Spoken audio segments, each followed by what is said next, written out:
3-4 बजे हम सो गए, पूरा अंधेरा सब कुछ था। अचानक से रिहान साहब उठते हैं और कहते हैं कि वली ये क्या कंबल जल रहा है, कंबल जल रहा है। और हम में से चारों आसपास बिल्कुल आसपास सो रहे हैं और हमें कोई आइडिया नहीं, 1% स्मेल भी नहीं। Hello guys, welcome to our channel ZNW postcards. Thank you so much for the lovely response. Wali भाई, आपको रिस्पॉन्स कैसा लगा? बहुत अच्छा लगा और मुझे और ज्यादा मोटिवेशन मिल रही है कि मैं और ज्यादा वीडियोस बनाऊं आप लोगों के लिए। जैसा कि लोगों ने वीडियो देखी, शेयर की, हमें रिस्पांस भी किए। लोग पर्सनली फोन करके बोल रहे हैं कि आपका कंटेंट जो है ना बहुत अच्छा है, इस पे और अच्छे से काम करो और चीजें बताओ। तो उन लोगों ने कुछ गलतियां भी बताई है, कुछ अच्छी चीजों के लिए सजेस्ट भी किया है, कुछ प्लेसेस भी सजेस्ट किए कि वहां आप जा करके आप एक बार देखो ऐसा चीज होता है कि नहीं होता है। और एक सबसे अच्छी बात, मुझे मेरी गली का एक बच्चा मिला वली भाई। अच्छा। तुम यकीन नहीं आना को, बंदा मुझसे कह रहा, छोटा सा ही है, ज्यादा बड़ा नहीं, वो मुझसे कह रहा शाद भाई मैंने आपकी वीडियोस देखी और मैंने आपका चैनल सब्सक्राइब किया। मतलब एक ये मोटिवेशन, बहुत ज्यादा मोटिवेशन मिलती है जब आप जैसे हमारे सब्सक्राइबर्स हैं या फिर जो भी व्यूअर्स हैं वो अगर हम लोगों को मिलते हैं और कहते हैं कि आपकी वीडियोस अच्छी लग रही है, तो और ज्यादा मोटिवेशन मिलता है और अच्छा लगता है कि आप लोगों के लिए नई नई चीजें लेके हम लोग आए। ऐसी चीजों से पॉजिटिविटी आती है, लगता है कि हाँ इस चीज पे और हम अच्छे से काम करें, अच्छे से मेहनत करें। लोगों के ऐसे रिस्पॉन्स आते हैं, वो बताते हैं कि हाँ ये सब चीजें अच्छी थी। सो गाइस, आज का जो टॉपिक है वो है कि हम स्पीति डायरीज की आपको पूरा एक्सप्लोर करके बताएंगे कि हम लोगों को कैसा मतलब फील हुआ वहां पे और क्या क्या चीजें हुई, और हम आपको पूरा रूट मैप बताएंगे कि आप वहां पे कैसे पहुंच सकते हो इजीली और सेफली। सो ये हमारा स्पीति डायरीज का चैप्टर फर्स्ट है। चैप्टर फर्स्ट बोलो, एपिसोड 1 कह लो। 2 एपिसोड में हम ये कवर करेंगे जो हमारा एक्सपीरियंस था। तो ये चैप्टर फर्स्ट है। तो सबसे पहले वली भाई, आपने लास्ट वीडियो में बोला था कि आप रूट बताओगे, तो एक बार रूट बता दो गाइज। वहां जाने के लिए आपको बेसिकली सबसे पहले स्टार्ट करना पड़ेगा शिमला से। सबसे पहले आपको दिल्ली से जाना है चंडीगढ़, चंडीगढ़ बाईपास से आपको जाना है शिमला, शिमला से आपको जो रूट पास में पड़ेगा वो पड़ेगा नारकंडा, आफ्टर देन रामपुर, रामपुर के बाद थोड़ी सी ना आपको खराब रोड मिलने वाली है, मतलब आपके 30 किलोमीटर का बहुत ही स्पीड बाय माइन्यूट कर चलानी पड़ी, फर्स्ट गियर बहुत ज्यादा, मतलब गाड़ी की क्लच प्लेट्स तो आपकी जानी ही जानी है और सस्पेंशन जाना है। हाँ। ठीक है। उसके बाद आपको पड़ेगा रामपुर के बाद बुशाहर, रेकोंग, उसके बाद पड़ेगा आपको पियो, नाको, टाबो और काजा। काजा में आपको स्पीति वैली का मेन जो पॉइंट है वहां मिलेगा, और चीचम ब्रिज वहां से तकरीबन निशात कितना 15 किलोमीटर होगा, 20 के आसपास पूरी चढ़ाई है, मतलब पूरी चढ़ाई है। बहुत ही टफ रोड, रफ रोड है, बिल्कुल बहुत ही ज्यादा मतलब टूटा हुआ है, अभी कंडीशंस बहुत खराब है। सो हम लोग स्टार्ट करते हैं। अच्छा हाँ, मेन पॉइंट पे तो आप आए नहीं। सबसे पहले गाइस को बता दो कि जितने भी सब्सक्राइबर्स हैं, आप जाने से पहले बहुत ही ज्यादा गंदा ऑक्सीजन लेवल देखने वाले हो वहां पे, क्योंकि हमें लगता है कि 80% 85% हमारा पहुंच गया था। गाइस हम जब थोड़ा सा भी चल रहे थे ना, मतलब थोड़ी सी भी चढ़ाई पे पैदल चल रहे थे, तो हमारी सांस फूल रही थी, सर में दर्द हो रहा था, बल्कि सब लोगों ने महसूस किया। इवन मैं जब गाड़ी चला रहा था ना, तब भी ऐसा लग रहा था ये मैं बहुत ही हाई एल्टीट्यूड पे जा रहा हूँ, बहुत ज्यादा, और मतलब प्रेशर बन रहा था दिमाग पे बहुत ज्यादा, और कान वान में पता ही है भर जाते थे। तो अब स्टार्ट करते हैं, हम रूट बताते हैं हम कैसे हमने चलाई थी गाड़ी। दिल्ली से गाड़ी स्टार्ट करी थी हमने अपने घर से, और दिल्ली से मूर्थल तक, अमरीक सुखदेव तक मैंने चलाई थी। वहां तक रोड कंडीशन सब कुछ बेहतरीन था। उसके बाद ईशान भाई ने चलाई। आप बताओ कहाँ तक चलाई थी आपने? मैं यहाँ से जैसे हमने थोड़ा बहुत खाना वाना खा करके, रात का सफर था तो हम हार्ड ले नहीं सकते थे, क्योंकि फिर खाना खाने के बाद नींद आती है, रात का सफर था। तो मैंने यहाँ से मूर्थल से गाड़ी उठाई। मौसम ऐसा था कि फॉग इतना ज्यादा हो रहा था कि सामने 10 गाड़ी के आगे 2 मीटर आगे भी खड़ा कुछ दिख नहीं रहा था। मुझे बहुत अच्छे से याद है शर्मा, आप पता है गाड़ी कैसे चला रहे थे? 2 ट्रैक्स के बीच में जो व्हाइट पट्टी होती है जो डिवाइड करती है रोड को, उसको देख के, और इवन सामने का नजारा नहीं दिख रहा था, बस गाड़ी का बोनट तक नहीं दिख रहा था कई जगह पे, तो बस शीशा दिख रहा था। बहुत ही ज्यादा फॉग था, इतना ज्यादा फॉग था। समवॉट वहां से इन्होंने गाड़ी चला के हम लोग पहुंच गए शिमला इजीली। चलो कोई दिक्कत नहीं, रात में निकले थे, बाईपास रोड है, कोई दिक्कत की बात नहीं। उसके बाद फिर हम शिमला के बाद हम कुफरी पहुंचे। कुफरी से जब हम नारकंडा गए थे, तो वहां से हमें ऐसा नेगेटिव एनर्जीज फील होना स्टार्ट हुई, जस्ट बिकॉज सुबह 7-8 बजे का टाइम था। बेसिकली नेगेटिव एनर्जी आप नहीं कह सकते, बट हमारे साथ कुछ इंसिडेंट्स होना स्टार्ट हुए। जैसे कि पहला आप स्टार्ट करो, बताओ क्या हुआ। जब हम नारकंडा से नीचे उतर रहे थे तो सुबह 7-8 बजे का टाइम था, तो अर्ली मॉर्निंग थी। तो और वहां पे भी मतलब जनरली पहाड़ों पे क्या होता है कि लोग ना देर से दुकान खोलते हैं, जल्दी कोई नहीं खोलता। कोई लोग 11-12 बजे समथिंग खोलते हैं और जल्दी ही बंद करते हैं। तो 7-8 बजे का टाइम था, हम नारकंडा से नीचे उतर रहे थे, जिशान भाई गाड़ी चला रहे थे। ऑल ऑफ द सडन पता नहीं क्या हुआ, रोड बिल्कुल अच्छी थी, सब कुछ अच्छा था, बट जब हम नारकंडा से नीचे की तरफ जाते हैं, जब जैसे नीचे जा रहे थे, तो पता नहीं क्या हुआ, हमारा अगला टायर का डिस्क पैड बिल्कुल जाम हो गया। मतलब ऐसा होता है कि मैं और जिशान भाई गाड़ी के आगे बैठे थे, थोड़े टाइम तक मैंने गाड़ी चलाई, फिर जिशान भाई ने चलाई। तो जिशान भाई नारकंडा से नीचे उतार रहे थे, निशाद आप सो रहे थे, तबीयत खराब हो रही थी। उसके बाद क्या होता है कि सडनली मुझे कुछ हल्की सी स्मेल टाइप की आती है, मतलब जलने की। तो मैंने कहा जिशान भाई कुछ लग रहा है मेरे को जलने का। तो हम लोगों ने गाड़ी रोकी नारकंडा पे, तो जिशान भाई और मैंने ऑब्जर्व करा। मैंने कहा जिशान भाई हल्की सी धुएं की सी आ रही है। और जब गाड़ी रुकी तो ये लोग रुक के उतर के देख रहे हैं टायर, तो मेरी आंख खुली। फिर मैं उतर के देख रहा हूँ, तो मैंने देखा कि मतलब कुछ नहीं, टायर बोनट के अंदर से धुआं आ रहा था। इतना लंबा रूट हम तय करके आए 450 नॉन स्टॉप की, टायर तो नहीं ज्यादा हीट हो गए उसमें से, तो इसमें नहीं। बट हमने टायर छू के देखा ना, क्योंकि टेम्परेचर वहां का इतना लो था, तो टायर बिल्कुल ठंडे थे, टायर बिल्कुल नॉर्मल। और गाइस मतलब टायर में से स्मोक सा आ रहा है, पता नहीं क्या चीज थी वो, एक्चुअली गॉड नोस क्या था ऐसा, बट धुआं सा आ रहा था, धुआं आ रहा था। फिर मैंने बोनट खोला, बोनट खोल के चेक करा, तो वहां से तो कोई नहीं था, बट स्मेल आ रही थी जैसे रबड़ जलने की। और मतलब एक चीज आपने देखी कि इंजन बिल्कुल गर्म नहीं था गाड़ी। हाँ, इंजन बिल्कुल गर्म नहीं था। उसके बाद हमने बोनट खोला, फिर हमने वहां पे मैकेनिक ढूंढा, क्योंकि हमें समझ नहीं आ रहा था। हमने मैकेनिक ढूंढा, मैकेनिक मिल नहीं रहा था, बिकॉज सारी दुकानें बंद थी। फिर हम कुछ नहीं तो वैसे ही कंडीशन में 15-20 किलोमीटर और आगे बढ़ते गए, होप में कि चलो कहीं तो दिखेगा। फिर हमें दिखा एक मैकेनिक जो दुकान खोल ही रहा था, तो हम उसके पास गए। उसने देखा, तो उसने सबसे पहले टायर खोला। टायर खोल के उसने बोला कि ये डिस्क पैड आपके जल गया। बल्कि हमने दिल्ली में जब गाड़ी चेक कराई थी, सर्विस करा के ले गए थे, तो उसने 4 डिस्क नए लगवाए थे, 4 डिस्क नए लगवा के गए थे। जब उसने फिर पूरा खोला, उसके बाद उसने देखा डिस्क तो बिल्कुल सही है, डिस्क पैड बिल्कुल सही है। उसके बाद फिर उसने क्या करा, रेक माल से खाली वो डिस्क को साफ कर दिया और वापस फिट कर दिया। और उसने हमें एक चीज एडवाइस करा कि आप आगे मत जाओ, आगे रोड कंडीशन भी बहुत खराब है, और यहीं रह लो, यहीं शिमला घूम लो, कुफली घूम लो, नारकंडा घूम लो।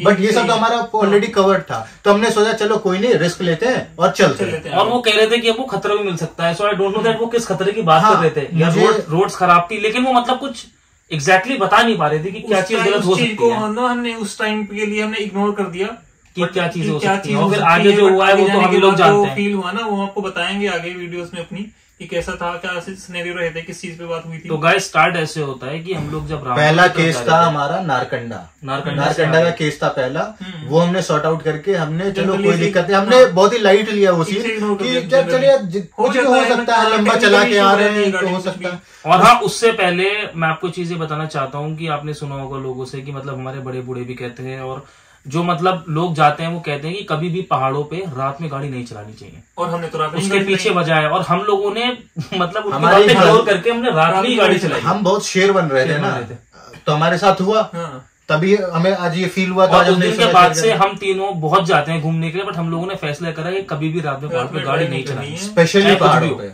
कुछ भी हो जाए तो। उसके बाद फिर हम लोग रामपुर पहुंचे। रामपुर पहुंचने के बाद हमने ब्रेक्स थोड़ा ज्यादा ले लिया, बिकॉज रात से चले हुए थे और मतलब थोड़ा रेस्ट वेस्ट करने लगे।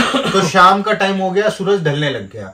फिर रामपुर से जब हम आगे जा रहे थे, तो पता नहीं, हम 5 बंदे गए हुए थे, 3 तो आपके सामने हैं, 2 और हैं, साहिब और रेहान साहब, ये लोग साथ में ही थे। तो रेहान की ऑल ऑफ द सडन तबीयत खराब होना स्टार्ट हुई, उसको वॉमिटिंग स्टार्ट हुआ। पता नहीं, मतलब बहुत अच्छा था, मतलब वो शिमला तक बहुत बढ़िया था, साथ में कोई बिल्कुल चिल फुल वाइब्स चल रही हैं। हम लोगों ने खाना खाया, थाली साथ में खाई बैठ के हम लोगों ने, तब बिल्कुल सही था, वो बिल्कुल सही था। तो जैसे ही रामपुर के आसपास पहुंचे तो मतलब उसका पता नहीं क्या होने लग गया। एक तो उसको इतनी ज्यादा वॉमिटिंग, इतनी उल्टियां उसको हो रही थी कि तकरीबन 8 से 10 उल्टियां हो गई, और लास्ट वाली उल्टी बताओगे आप, ब्लड में भी आने लग गया उसकी वोमिटिंग में, इतना बुरा, बिल्कुल पूरा ये गला ना यहाँ पे पूरा छिल गया था और ब्लड आने लगा था। तो उसकी कंडीशन देख के हमें ऐसा लगा कि यार अब हमें ना थोड़ा रुक जाना चाहिए, जस्ट बिकॉज इसकी तबीयत बहुत ज्यादा खराब है। और उसकी मतलब वो बोल नहीं पा रहा था, उसकी आवाज बिल्कुल बैठ गई थी, और वो ना बोल पा रहा ना कुछ भी खाता तो वही वोमिटिंग करती थी, खा तो वो कुछ पा ही नहीं रहा था। इवन हमें वो मतलब बोलने के लिए भी इशारों से समझा रहा था कि ऐसे ऐसे कर लो, ऐसे ऐसे कर लो, मेरी तबीयत ज्यादा खराब हो रही है। हम लोगों ने उसे जहां भी रुके, हमने केमिस्ट जितने भी थे उनसे दवाइयां ली, एक डॉक्टर को दिखाया। अरे वो कौन सा विलेज था जहाँ पे हमने डॉक्टर से दिखाया था उसे? आप यकीन करिएगा कि उसे किसी डॉक्टर से फायदा ही नहीं हुआ। रामपुर से आगे पड़ता है ना, रामपुर में ही दिखाया था, रामपुर में ही दिखाया, रामपुर में ही था ना, रामपुर के जस्ट वो मेन मार्केट के आगे ढलान से पहले, हाँ, तो वहां दिखाया। उसके बाद क्या हुआ कि मतलब सिचुएशन और वर्स्ट होने लगे, तो हमने कहा यार अब रुक जाते हैं, अब क्योंकि हमारा टारगेट था डायरेक्ट टाबू विलेज पे स्टे करने का, और टाबू ज्यादा नहीं था कि मतलब 150-200 किलोमीटर 250 था, 250 के समथिंग था। तो हमने सोचा डायरेक्ट हम गाड़ी वहीं लगा देंगे, बट उसकी तबीयत जो दिखा रहा था ना वो 3 घंटे मतलब रात के 1 बजे तक हम पहुंच जाते जिस हिसाब से दिखा रहा था। तो हमने फिर ये फैसला करा कि हम लोगों को अभी स्टे ले लेना चाहिए। तो रामपुर से हम लोग सीधे निकलते हैं किन्नौर के माउंटेन्स की तरफ। तो किन्नौर में हम लोगों ने ऐसे ही देखा, रोड पे हमको शायद वो मिल गया था ना, होम स्टे था। किन्नौर के मतलब वो वैलीज होती है ना, पहाड़ के नीचे ढलान पे बनी रहती है वो होम स्टे, तो वो वाला होम स्टे हमने ले लिया। जब तक वो बंदा था होम स्टे वाला, जो केयर टेकर था, सब कुछ बहुत अच्छा, उसने हमें खाना पीना हर एक चीज, एवरीथिंग वाज लिटरली गुड, सारी चीजें थी और रीजनेबल रेट थे, सब कुछ बढ़िया था। और गाइस आपको मैं एक चीज आप लोगों को और बता दूं कि वहां पे हम लोग ने जैसी एंट्री करी है तो मुझे कुछ अजीब सा तो फील हो रहा था वहां पे। फिर हमने देखा कि वहां पे ना उनके कोई शायद कजिन थे या पता नहीं ओनर के भाई थे, उनकी मतलब वो उनकी डेथ हुई थी रिसेंटली, बहुत रिसेंट, और उनका मतलब होता नहीं है, मतलब एक फोटो होती है उसको माला लगा देते हैं, तो वैसा कुछ था। तो मुझे ना कुछ शक सा तो पहले से ही हो रहा था, लेकिन मैंने कहा चलो अब कुछ है नहीं अवेलेबिलिटी, और इतना ज्यादा बहुत सिनेरियोज हो गए हैं कि उसकी रिहान की तबीयत खराब है, तो हम लोग क्या कर सकते थे, हमने वही रूम ले लिया। उसके बाद आपको निशान भाई बताएंगे। उसके बाद क्या हुआ, जैसे हम नीचे गए थे तो अचानक से ठंडी हवा चल रही थी। तो हमने कहा चलो -11 टेम्परेचर है तो उसके हिसाब से होगा, हमने उस चीज को भी इग्नोर करा और हम चले गए होटल में, लिया अपना खाना पीना खाया, सब कुछ किया। उसके बाद हम सब सो गए, थके हुए थे, पूरी रात हमने ड्राइव की थी, सब लोग ऐसे ही मस्ती में चले गए। बट यही कि मतलब पूरा दिन भी निकल गया इवन, तो 24 घंटे ज्यादा हो गए थे। ह्यूमन बॉडी है, रेस्ट की जरूरत पड़ती है, तो हम खाना खा पी करके ऐसे ही लेट गए। हम लेटने के बाद हमें कुछ पता ही नहीं चला कि हम कैसे लेटे, कहाँ लेटे हैं। हम सारे नीचे वो बिस्तर लगा हुआ था, तो हम 4 लड़के नीचे सो रहे थे। 4 लड़कों में कौन, मैं, निशाद भाई, जिशान भाई और साहिब जो था, जो नेक्स्ट वीक आएगा हमारे पॉडकास्ट। हाँ, उसको बुलाएंगे ताकि इनको एक्चुअल वो सिनेरियोस पता चल पाए कैसी थी। तो हम 4 बंदे नीचे सो रहे हैं और रेहान साहब सो रहे हैं बेड पे। अब वो बेड पे सो रहे हैं और हम सब सो गए, ठीक है। वो करीबन 3-4 बज रहे होंगे सुबह के, 3-4 बजे हम सो गए, पूरा अंधेरा सब कुछ था। अचानक से रेहान साहब उठते हैं और कहते हैं कि वली ये क्या कंबल जल रहा है। और हम में से चारों आसपास बिल्कुल आसपास सो रहे हैं और हमें कोई आइडिया नहीं है, कुछ 1% स्मेल भी नहीं आ रही। वो सिर्फ और सिर्फ रेहान को ही क्यों दिखा। जबकि जब भी कुछ ऐसी सिचुएशन होती है कि अगर आग लगती है तो इंसान कितनी भी गहरी नींद में हो लेकिन उसको कुछ बर्निंग की सेंसेशन हो जाती है, लेकिन वो सेंसेशन ही नहीं थी। और हमारे आसपास कुछ आग, कुछ फायर, कुछ ही नहीं होना चाहिए ना जिससे कोई जले, मतलब आसपास कुछ है नहीं, बट वो कंबल जल रहा है। अब वो आग मतलब 1/4 कंबल जल चुका था, है ना। 1/4 उसके बाद मेरे को इन लोगों ने उठाया, बोला बली देख तेरा कंबल जल रहा है। मैं एकदम से घबरा के उठा, मैं सोचने में क्या करूं, है ना। उसके बाद से सुबह तक हो गई, 6 बज गए, हम में से किसी को नींद नहीं आ रही, जस्ट बिकॉज हमें अब डर लगना स्टार्ट हो गया। हमें पता नहीं ऐसा ये लगने लगा कि वो जो फोटो लगी थी उस पर जो माला चढ़ी हुई थी उसकी एग्जिस्टेंस और वो हमें घूर रहा है, वो हमें घूर रहा है। तो अब हमारी हालत बहुत ज्यादा खराब हो गए थे। इवन ये समझ लो आप, वॉशरूम जाना था, 5 में से कोई भी वॉशरूम नहीं गया, सब एक साथ बैठे हुए थे और सिर्फ बातें कर रहे थे और एक दूसरे को। इवन गाइस आप जानते होंगे यूरिन पास करने के लिए तो वॉशरूम जाना पड़ता है, वो चीज अच्छी भी नहीं है सेहत के लिए, ब्लैडर फट सकता है। बट हम लोगों ने 4-4 घंटे कंट्रोल करी है यार, कि मतलब कोई नहीं जा रहा था। इवन 2-2, 4-4 लोगों की हिम्मत नहीं हो रही थी जाके वॉशरूम करने की, इतना ज्यादा जैसे कैसे। फिर सुबह हुई, वो जो ओनर था वहां पे जो टेक केयर था, वो बंदा आया, फिर आकर के फिर उसने बोला, हमने उसने इवन बल्कि ये बोला कि ये कंबल कैसे जल गया। बट हमने भी उसको इंसिडेंस बताया कि प्रॉब्लम ऐसी रही, सोते सोते अचानक से कैसे आग लग गई। तो सिनेरियो उसकी भी कुछ समझ में नहीं आया। फिर जैसे तैसे हमने सुबह वहां से, मुझे ऐसा लगता है आपकी बात काट रहा हूँ, 1 मिनट मेरी बात सुनिए। गाइस उसने जैसे हमसे बोला ना, मतलब हमने बताया कंबल आपका जल गया, बल्कि आप किसी होटल में जाते हो, किसी रिजॉर्ट में जाते हो, तो अगर कंबल के कुछ भी नुकसान हो जाए आपसे पैसे निकल देता है। उस बंदे ने कुछ रिएक्ट नहीं करा, उसको ऐसा नॉर्मल है, हाँ नॉर्मल है, और उसने ना हमसे पैसे मांगे ना कुछ बोला, चल कोई बात नहीं, वो ऐसा कह रहा। मुझे तो 110% पता है कि वहां पे कुछ ना कुछ नेगेटिव वाइब्स थी और उस बंदे को वो पता था, इसलिए उसने हमसे कुछ नहीं, वरना ऐसा हो ही नहीं सकता कि किसी का कंबल जल जाए और हमसे पैसे बोले ना, और हमसे कुछ बोले नहीं। हमें मतलब बहुत प्यार से बोले कि ठीक है आप जाओ, अपने पे कर दो, आप जाओ, आपका इतना हो गया, ऐसे कह रहा है। मतलब जो नॉर्मल बेसिक चार्जेस वही, वरना किसी का नुकसान हो जाए, कोई बंदा क्यों 1 रुपए भी छोड़ेगा। इवन हम तो अननोन थे। बिल्कुल। तो गाइस रात का ये सीन था, और रात में इतनी ज्यादा ठंडी गाइस की, मतलब 3-3, एक लिहाफ, एक कंबल, दो चीजें ठंडी, -11 था टेम्परेचर। मैंने चेक करा था जब मैं उठे थे ना, तब मैंने चेक करा था। और गाइस अब यकीन करना कि हम लोग जब वहां पहुंचे थे ना, तो मतलब कोई भी बंदा होगा, मतलब किसी की भी बॉडी होगी तो उसे फूड की नीड होगी। हाँ। लेकिन हमें उस टाइम भूख भी नहीं लग रही थी, कुछ मन नहीं कर खाने का। ये सीन हुआ था। ये तो हमारी फर्स्ट नाइट हुई। इसके बाद जो हमारे साथ हुआ है वो अगली वीडियो में बताएंगे, जस्ट बिकॉज मुझे लग रहा है कि वीडियो बहुत लंबी हो जाएगी और आप बोर ना हो, आप देखते रहो हमारा चैनल। इसलिए हम छोटे छोटे वीडियोस बनाएंगे और उसमें अपने एक्सपीरियंसेस बताते रहेंगे।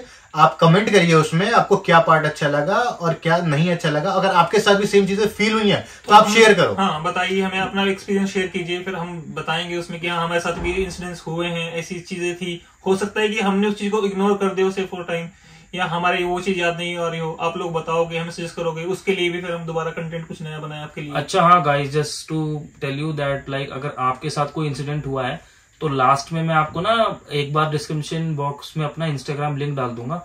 तो अगर आपके पास कोई भी आपके साथ ऐसी पैरानॉर्मल एक्टिविटी हुई है या फिर कुछ भी आपके साथ ऐसा हुआ है जो आपको लगता है कि नॉर्मल नहीं है, तो आप हमें इंस्टाग्राम पे टेक्स्ट मैसेज कर सकते हो। उस पे आप खाली मैसेज करना, हम आपसे कांटेक्ट करेंगे और आपकी पूरी स्टोरी सुनेंगे और उसको फिर हम इवन अगर आपका दिल हो तो हम आपको फीचर भी कर लेंगे अपने डेफिनेटली। और आपकी स्टोरी हम सबके सामने सुनाएंगे ताकि लोगों को पता चले कि ऐसी एक्टिविटीज भी रियल है। कई लोग नहीं मानते भाई, कई लोग नहीं मानते, बहुत लोग नहीं मानते हैं। लेकिन जब इंसान के साथ हो जाता है ना तो इंसान इतना डरता है ना कि फिर वो चीजें करने से पहले 10 बार सोचेगा। बिल्कुल, हम भी कहाँ मानते थे, हमने भी तो ऐसे इग्नोर किया था। और मतलब हम लोग बिलीव करते थे, बट हम लोग इतना बिलीव नहीं करते थे कि इस तरीके से चीजें हो जाएंगी।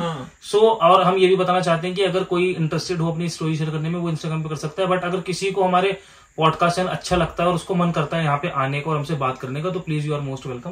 एंड हम आपका एक इंटरव्यू लेंगे, एक पॉडकास्ट बनाते हैं पूरा, एंड डेफिनेटली लोगों को दिखाते हैं क्या क्या चीजें होती हैं, क्या क्या चीजें नहीं होती। अरे सारी चीजें एग्जिस्ट करती हैं, रियलिटी है ये। चलो गाइज, वीडियो बहुत लंबी हो जाएगी, यहीं खत्म करते हैं। इसका एपिसोड 2 हम साहिब को बुलाएंगे ताकि आपको और भी बेटर एक्सपीरियंस वो शेयर कर सके। बिल्कुल, क्योंकि वो बंदा पहली बार पहाड़ों पे गया था और पहली बार उसके साथ ये सारी चीजें पहाड़ों पे हो रही हैं। और सेकंड का थोड़ा रिकैप दे देता हूँ, जब हम स्पीति से वापस आ रहे थे तो जो चीजें हुई थी वो तो इतनी वो सिचुएशन थी ना। और मतलब मैं आपको बता दूं, ना बंदा था वहां, ना बंदे की जात थी। एक बंदा ने, रात का अंधेरा, वो भी इतना गहरा कि मत पूछो। वो हम नेक्स्ट वीडियो में कवर करेंगे। इवन 5 लोग थे तब भी डर लग रहा था। बस चलो guys, take care and subscribe our channel.